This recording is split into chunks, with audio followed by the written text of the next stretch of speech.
Olá, tudo bem? Estamos na reta final. Fiz uma compilação de questões do Colégio da Polícia Militar do Paraná, desde 2009 até o concurso do ano passado. Deixei no mesmo formato da prova, vocês vão ver que tem questões num formato diferente um do outro, tá? É porque muda de ano para ano. Já coloquei aqui o gabarito, porque o que nos importa é discutirmos as questões, vermos o que as questões oferecem de opções e por que as demais alternativas, né, estão incorretas. Não só encontrar o acerto, mas também descobrir por que as demais estão incorretas. Certo? Então, essa é uma das questões que eu retirei para a gente comentar. Primeira questão: os fungos são seres vivos que se desenvolvem em lugares úmidos e podem ser encontrados no solo, no interior de seres vivos, como parasitas, né? Em paredes e em muros embolorados. Paredes, muros embolorados. Alguns, como as leveduras, fermentam açúcares para obter energia. E nesse processo ocorre a liberação do gás carbônico. Gás carbônico, vou lembrá-los de um processo de fermentação que nós havíamos conversado. A produção do pão. Para produzir o pão, usa-se fermento biológico. O fermento biológico é constituído de fungos, de colônias de fungos, de leveduras. Essas leveduras fermentam os açúcares do pão. Que açúcares são esses? Os açúcares da farinha de trigo, né? Ou até de uma colherinha de açúcar, uma pitadinha de açúcar que é colocada ali para fazer a massa do pão. Essa fermentação vai liberar um gás, que é o gás carbônico. Esse gás carbônico forma bolhas e faz com que a massa do pão cresça. A massa do pão crescendo, né? Ele está pronto para ser assado. Vai ser assado e os fungos que estão lá acabam morrendo, né? E o gás carbônico se desprende e ficam aqueles buraquinhos, né? Aqueles espaços no pão. Quando você corta, você percebe ele todo furadinho, tá? Que eram as bolhas de gás carbônico, certo? Muito bem. Adiante. Próxima questão. A Lua não produz luz, correto? Estão lembrados disso? Mas, mesmo assim, brilha à noite. Por que a Lua brilha à noite, apesar de não produzir luz? A Lua tem muitas crateras. Acredito que essa alternativa nem procede. Você vai olhar essa alternativa e pensar, nada a ver, né? Vai para B. A Lua gira a uma velocidade muito alta. Ora, mesmo que fosse verdade, isso não faria ela produzir luz. Letra C, a Lua é coberta com uma fina camada de gelo. Também não procede, não existe nada que me indique aqui nessa alternativa, né, que por conta disso ela brilhe à noite. Letra D, a Lua é iluminada pelo Sol, certo? Veja, eu aconselho a vocês, com exceção de algumas questões como a anterior, que você vai ter que lembrar de fato que é o gás carbônico, o gás liberado pela fermentação dos fungos. Nesse tipo de questão aqui, eu aconselho que vocês leiam todas as alternativas com muita calma, sem pressa. Não vá direto na primeira que você acha que está certa, porque às vezes neste tipo de questão uma alternativa pode parecer correta, mas pode enganar. Certo? Então, letra D, a Lua é iluminada pelo Sol, certo? Muito bem. Próxima questão. A próxima questão. A visão fornece para o cérebro o maior número de informações sobre o mundo em que se vive. Lembro de ter falado a vocês que um dos estímulos que vem de fora é a luz. A luz é o nosso estímulo para que a gente enxergue. Sem luz não há como enxergar, certo? Ao analisar seus olhos no espelho, você poderá observar uma parte colorida com uma região preta no meio. A parte colorida de seu olho corresponde à córnea. Não, a córnea é a parte branca do olho, tá? O olho propriamente dito. A pupila é justamente a bolinha escura no meio, certo? A pupila é aquela que dilata quando você está num ambiente com pouca luz e que contrai quando você está num ambiente bem iluminado. Quer fazer o teste? Coloca uma lanterninha aqui no olho e você vai ver a pupila retrair. Tá? Cristalino é uma lente que fica na frente disso tudo e é invisível, a gente não consegue enxergar. E a parte colorida de alguns azul, verde, castanho é a íris. Próxima questão. Numere na ordem correta as etapas do nascimento e do desenvolvimento de uma planta a partir da semente. Isso aqui é uma questão que exige atenção e calma. Então vamos lá. Primeiro, o que será que acontece? Vamos lá. Fiz aqui já está a resposta aqui, mas analise. Leia a primeira alternativa aqui, ó. Com a ação da água, do ar, da luz e do calor, sai da semente um broto que afunda da terra. Veja, se já está acontecendo isso, é porque antes você tem que ter colocado a semente no solo. Então vamos adiante, não é essa, não começamos por aqui. As folhas aparecem e a planta vai crescendo até se tornar adulta? Não, ainda não. A semente cai na terra apropriada ou é plantada pelo ser humano? Primeira etapa. Tranquilo, certo? Depois que ela é plantada ou cai num solo apropriado, com a ação da água, do ar, da luz e do calor, sai da semente um broto, certo? Vamos lá. Depois aparece o broto, sai da semente o broto. Depois aparece o broto que cresce para fora da terra formando o caule. Aqui eu já tenho a formação de um caule e por fim, do caule as folhas aparecem e a planta vai crescendo até se tornar adulta. Então, numerando a sequência dos eventos aqui, eu tenho 2, 4, 1, 3. 2, 4, 1, 3, correta letra B. Atenção nesse tipo de questão, certo? Não se precipitem. Vamos por ordem, tá? Vamos lá. Próxima questão. Dentes saudáveis e sem cárie são importantes para a mastigação. Um fenômeno mecânico da digestão que ocorre na boca. Nós vimos na aula sobre sistema digestório que a digestão começa na boca. Se vocês estão lembrados, na boca ocorre mastigação, ocorre insalivação do alimento, formação do bolo alimentar, certo? Também na boca começa a digestão de sais minerais não são digeridos, eles são absorvidos. Proteínas, as proteínas são absorvidas, são quebradas e absorvidas no estômago. Gorduras são quebradas e digeridas no intestino delgado por ação do suco pancreático. E finalmente o amido. Quem lembra do amido? Eu fiz uma brincadeira, falei que o amido era parecido com, podia comparar com um elefante. Né? O amido é um açúcar grande que não consegue entrar nas células. Então ele precisa ser quebrado, digerido. Esse amido vai ser digerido na boca, por ação de uma enzima da saliva.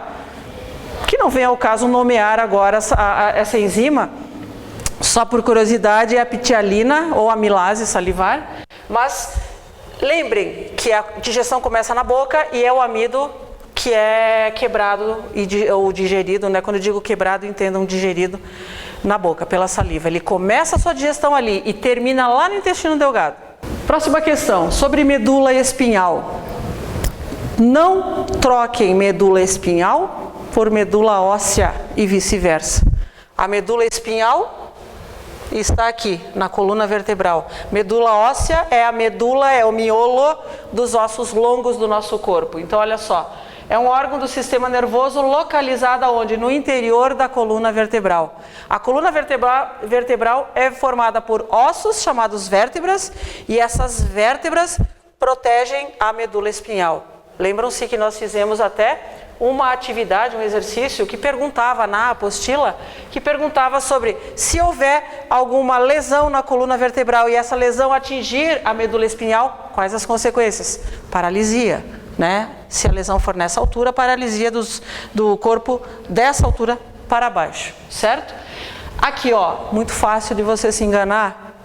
Você dá uma olhada aqui, ó, interior do fêmur também, mesma coisa, tá? Todas essas alternativas que estão aqui, elas estão aqui para levá-los, induzi-los ao erro. Cuidado com isso, tá? Medula espinhal, espinha, coluna vertebral. Então, fica no interior da coluna vertebral. Não tem absolutamente nada a ver com os outros ossos do corpo que tem a medula óssea, certo? E só um lembrete, medula óssea produz células sanguíneas. Só para lembrar, certo?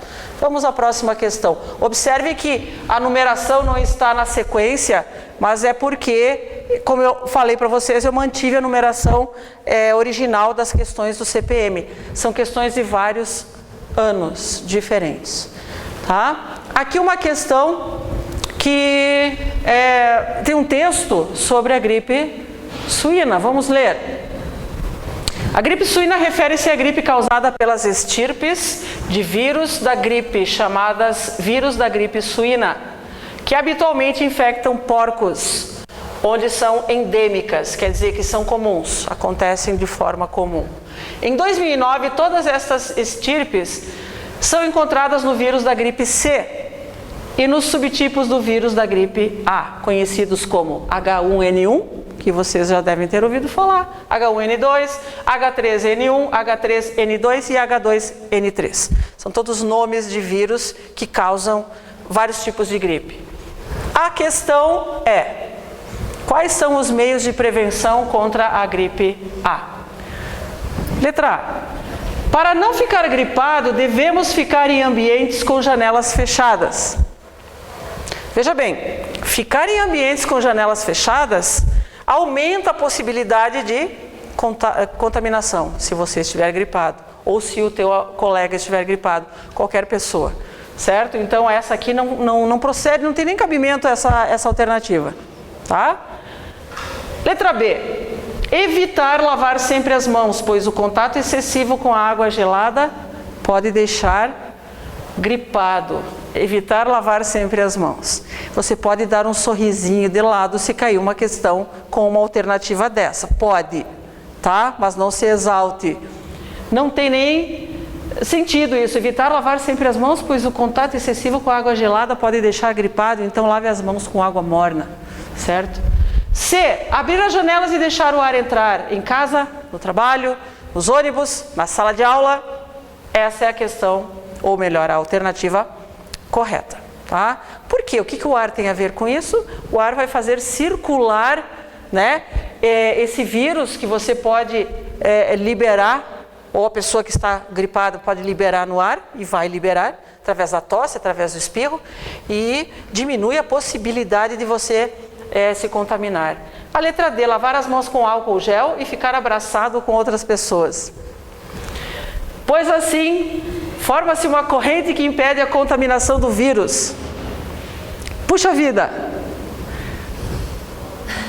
Eu fico pensando se é melhor que caia esse tipo de questão no concurso que você aí vai fazer, ou se isso vai nivelar os candidatos por baixo. Eu não sei. Mas, de qualquer maneira, vocês que estão me ouvindo agora, claro que não vão se equivocar. Se tiver uma questão dessa muito óbvia, vocês vão acertar. Tenho certeza que vocês vão acertar. Vamos lá para a próxima. Aqui, isso aqui a gente trabalhou numa das últimas aulas, né? Deixa eu subir um pouquinho mais. Existem solos muito secos, nos quais as plantas não se desenvolvem, pois falta-lhe água. A técnica utilizada por um agricultor para aproveitar esse solo é plantações em curvas de nível. Nós pouco comentamos sobre isso, mas olha só, curva de nível é assim, digamos que tem um terreno bastante íngreme, uma descida bastante grande, bastante acentuada. O agricultor, para poder aproveitar esse terreno caído, ele vai fazer curvas no terreno, né, manualmente, né, ou artificialmente, ele vai fazer curvas para poder plantar e para a água não escorrer toda. Não é o caso. Plantações em curva de nível não tem absolutamente nada a ver com solo seco. Adubação química. A adubação, vocês sabem que fornece nutrientes para o solo, mas também não tem nada a ver com falta de água. Solos secos necessitam de Irrigação, certo? Irrigação é a forma que você lida, né, com solos secos para poder tornar esse solo viável, esse solo apto para plantio. Também temos a letra D, que é bom comentar, a drenagem. A drenagem, eu diria que é o oposto da irrigação. A drenagem ela é utilizada em terrenos alagados, em terrenos encharcados. Então a drenagem são feitas valas para drenar, para retirar o excesso de água. Não é esse o caso. Novamente, observe cada alternativa. Pense e escolha a mais coerente. Na verdade, escolha a certa, né? Vamos lá. Informações sobre o sistema nervoso. Vejamos. O sistema nervoso é o centro do comando do nosso corpo. É o sistema que garante o funcionamento de todos os órgãos do corpo humano. Ele coordena todos os trabalhos e todas as capacidades do nosso corpo. O sistema nervoso controla todos os atos que dependem da nossa vontade, como também os movimentos que não dependem da nossa vontade, como, por exemplo, os batimentos cardíacos, movimentos do estômago, do esôfago, né? Do intestino e todos os outros órgãos. Sobre o sistema nervoso, assinale verdadeiro ou falso. Vamos lá. Temos lá, os nervos ligam todos os órgãos ao cérebro. Essa afirmação é verdadeira, né? Os nervos, eles partem da coluna vertebral, da medula espinhal, né? Portanto, da coluna vertebral, e vão para todas as partes do nosso corpo. E fazem parte do sistema nervoso periférico. Lembram? O sistema nervoso é dividido em central e periférico. Muito bem, verdadeiro. A medula espinhal é um tubo situado no interior do cérebro. Nós não temos tubos situados no interior do cérebro. Ninguém tem tubo no interior do cérebro. Então está muito fácil, né? É fácil, é falsa. Essa afirmativa é falsa. Aliás, ela é muito falsa. Tá? É aquela alternativa que você vai marcar com toda certeza. Não vai ter dúvida. Vai marcar, não, isso aqui é falso. Tá bom? O sistema nervoso autônomo é responsável pelos atos involuntários. Olha só. Nós temos um sistema nervoso que é chamado de autônomo. Esse sistema nervoso aqui, controla todos os atos involuntários do nosso corpo. Pense, desde os movimentos de todo o trato digestório, como nós comentamos aqui no enunciado, até os batimentos cardíacos. Se esses movimentos são involuntários, então essa alternativa está correta. Tá? Todos os atos involuntários, isto é, que não dependem da nossa vontade, são regulados pelo sistema nervoso autônomo. O que quer dizer autônomo? Vamos dizer assim, ele se vira, é autônomo. Tá? Não depende do nosso comando, não depende da nossa vontade, certo? É isso aí. O bulbo. Bulbo fica entre o cérebro e a medula. Bulbo fica entre o cérebro e a medula, exatamente entre o cérebro e a medula, certo? Muito bem, essa alternativa é verdadeira. Então nós temos como correta a letra B, VF, VV, certo? Vamos lá, adiante. Essa questão é sobre o sistema solar.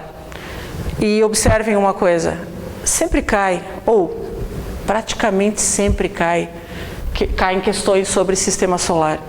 Então, e é um assunto que nós vimos incansavelmente, né? Sistema solar. Não custa vocês darem mais uma estudada, mais uma lida, né? Vamos lá. Assinale a alternativa que estiver correta e olhe só o nível de dificuldade dessa questão. Letra A. O Sol é o centro do sistema solar. Ponto. Aí você vai pensar, não pode ser. Está muito fácil, né? Não pode ser, eu acho que não é essa. Vamos deixar aí e vamos ler as outras alternativas. B. Estrelas são astros que recebem luz. Não. Estrelas são astros que produzem luz. Luz e calor. A B não é.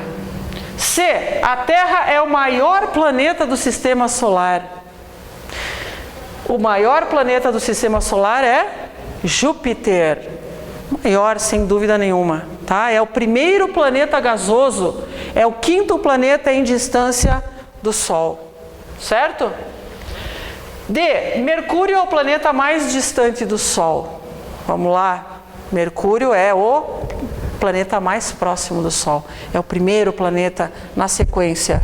Certo? Então, você volta para a letra A e pensa assim: meu Deus, é a letra A.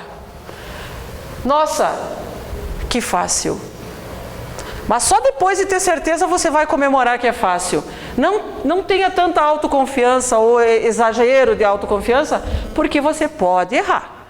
Questões como essa aqui, por incrível que pareça, pelo fato de serem muito fáceis, podem induzir ao erro, sem dúvida.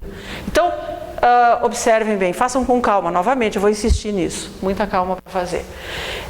Controlem o tempo de vocês, certo? Vocês têm tempo para fazer. Façam. Surgiu dúvida? Deixa aqui. Coloca um X do lado, coloca uma interrogação, coloca um asterisco. Depois volta e pensa com mais calma. Tá? Próxima. Relacione a segunda coluna, que diz respeito à parte de uma planta, com a primeira, que são as funções. Vamos lá. Delas nascem os frutos. Vamos fazer do jeito que eu resolvo em sala, do jeito que eu fiz as correções com vocês, daqui para cá, da direita para a esquerda. Vamos lá. Caule, tá? O que o caule faz? Delas nascem os frutos. Delas quem? Do caule? Das caule? Não faz sentido, gente. Se liga. Delas. Onde é que tá? Caule. Retiram água e sais minerais do solo. Caule retiram. Não. Se não for pela ciência, vai pelo português. Caule sustenta o vegetal. Opa, sustenta as partes da planta. Com certeza. 3. Né? Eliminou. Dá uma riscadinha aqui para não se perder depois. Folhas. Delas nascem os frutos. Não, os frutos não nascem das folhas. Retiram água e sais minerais do solo? Não, as folhas não têm contato com o solo para retirar água e sais minerais. Guardam e protegem as sementes? Folhas não protegem sementes. As folhas, né, através delas, através delas o vegetal respira. Faltou um S, olha eu falando de concordância aqui, tá? E isso aqui é original do Colégio da Polícia Militar, tá? Tirei de lá. Então tem uma falha no português aqui, mas prestem atenção nisso. Se vocês encontrarem uma falha dessas, chame o fiscal, né? É importante isso. Então, através delas o vegetal respira? Sim, através das folhas. 5, risca lá também. Raiz.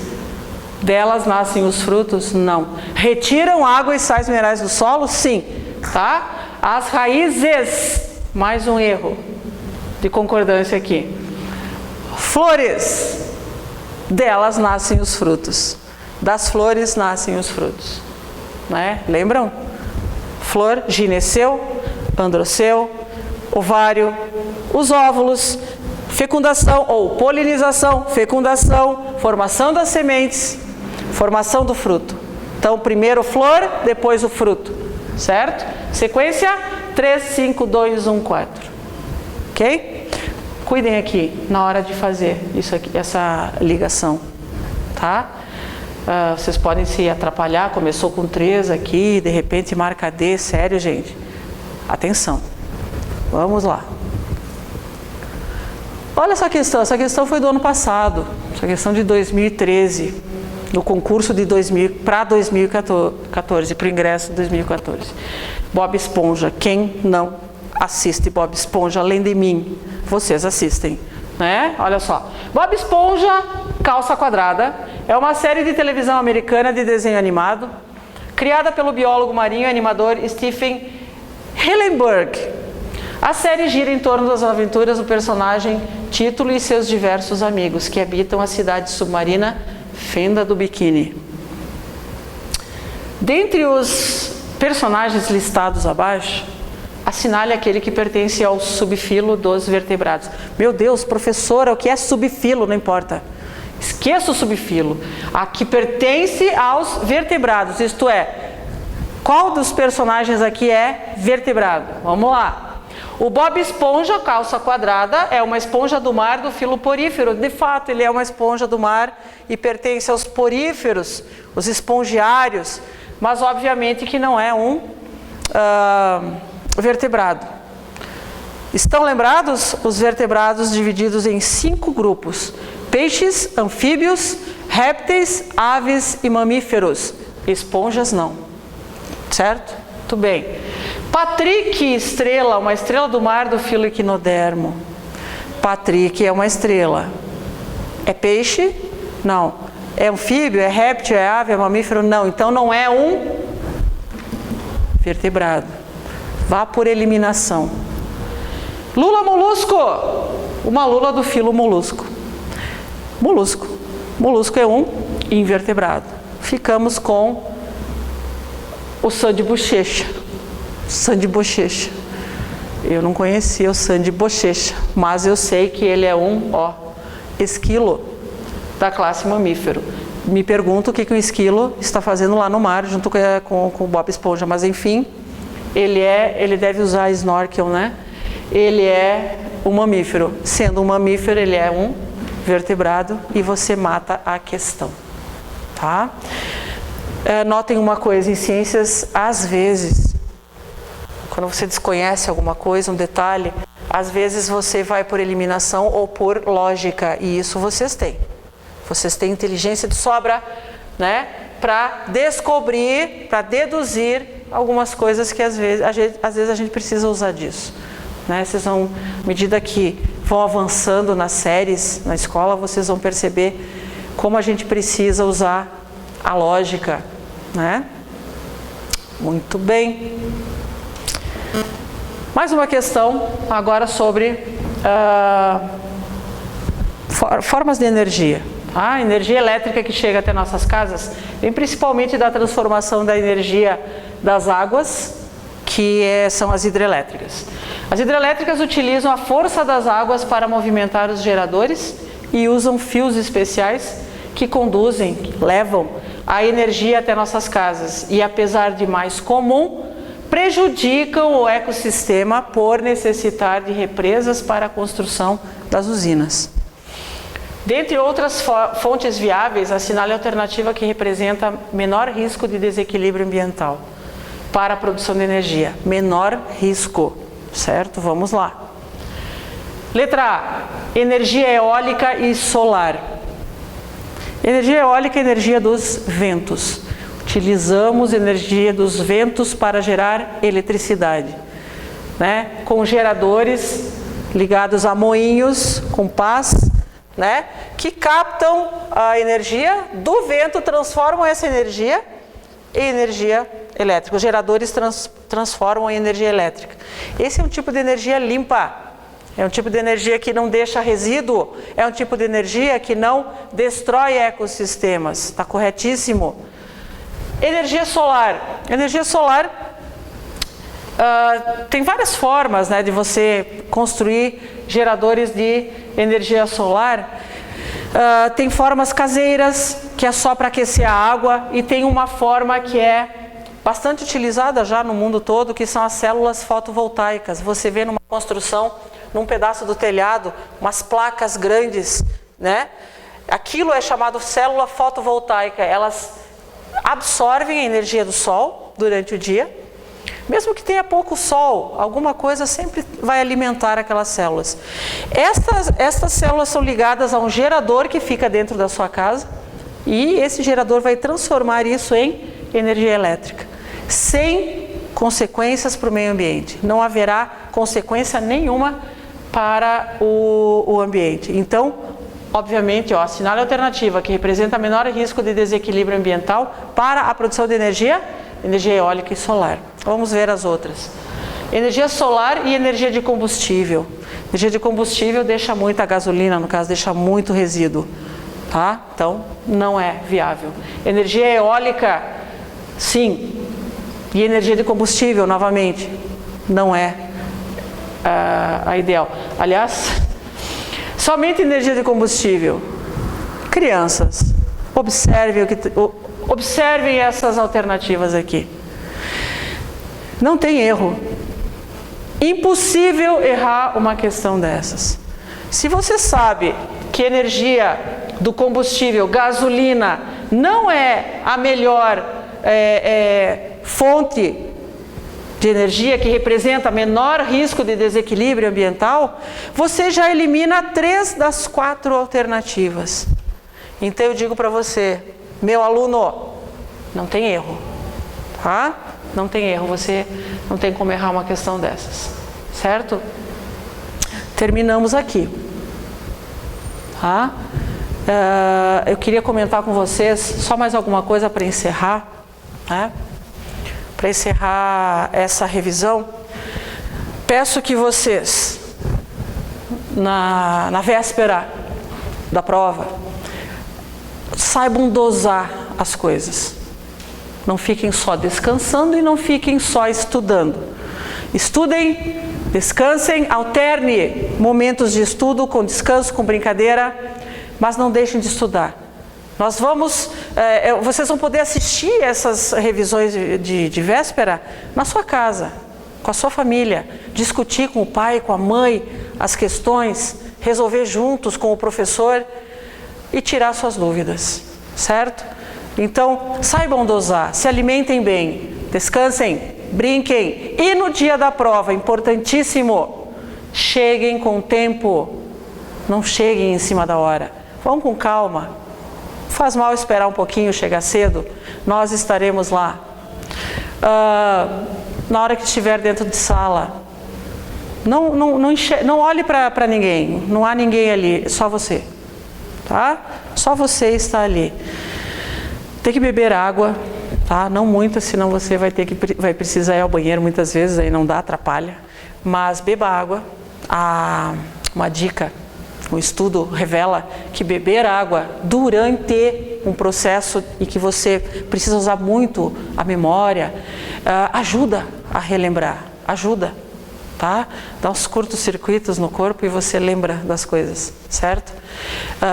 Beba água, se concentre nas questões, observe o tempo, não fique nem muito tranquilo e nem muito ansioso para terminar. Não queira terminar logo, dose o seu tempo. Faça com calma, né?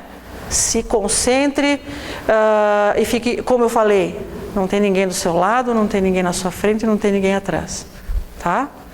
E uma boa prova para vocês. Nós sabemos que vocês se dedicaram, estudaram e vocês têm muita competência mesmo. Acredite que você vai chegar lá. A prova, como o professor Luciano costuma dizer, e eu gosto do que ele diz, a prova, as respostas já estão ali. Tem A, B, C, D. A resposta está ali. Ou é uma, ou é a outra, ou a terceira, ou a quarta. Está ali. Se você sabe do que se trata, você localiza a resposta. E não tem para ninguém, tá? Vocês têm plena capacidade de enfrentar essa prova com tranquilidade, vocês têm muita competência para isso. Uma boa prova. Até mais.